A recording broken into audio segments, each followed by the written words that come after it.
አይንህ እያየ በጅምላ የናከ ክርስቲያን በቀን እየቀበርክ ነው። ኢትዮጵያ ውስጥ እኮ ነው። አይሆንም አትበሉ፣ ይሆናል። በቃ የኛ ግፍና ኃጢአት ግን አይመስላችሁ? የኛ እልከኛ ልብ አይመስላችሁ? ክርስትናውን ለወረት ለተጠቀምነው ለኛ በቃ ሀጊያ ሶፊያ እኮ ሆኗል። የቸሩ መድኃኔዓለም ቤተክርስቲያን መስጊድ ሆኗል።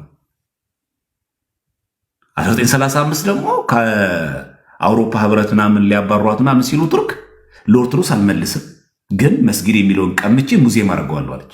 ሙዚየም አደረገችው 1935።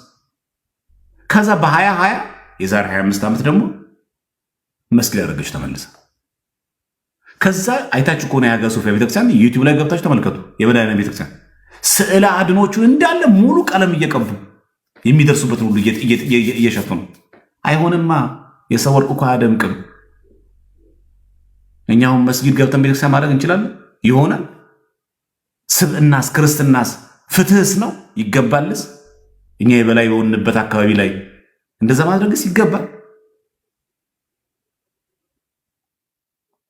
እና አይታችኋል ምን ያክል እንደሆነ።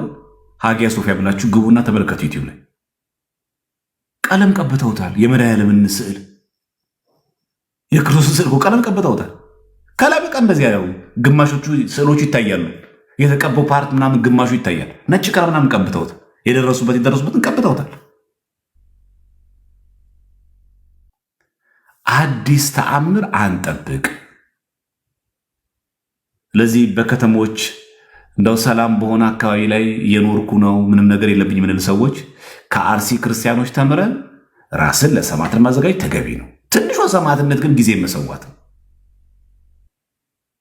ካህናት አባቶቻችን ዘመኑን በመዋጀት ክህነትን በመጠበቀ መልኩ መጓዝ፣ ዲያቆናትም አገልጋዮችም ልክ እንደዚሁ መጠበቅ መጓዝ ተገቢ ነው።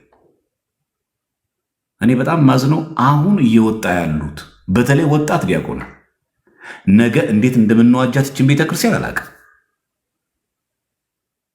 በቃ በጣም ጥቂት በጣት የሚቆጠሩ አገልጋዮች ናቸው ቤተክርስቲያን አሁን ያለችበትን መከራና ችግር ተረድተው እውነተኛ የቤተክርስቲያን አገልጋይ ለመሆን ራሳቸውን በእውቀትም በመንፈሳዊ ሕይወትም እያሳደጉ የመጡት።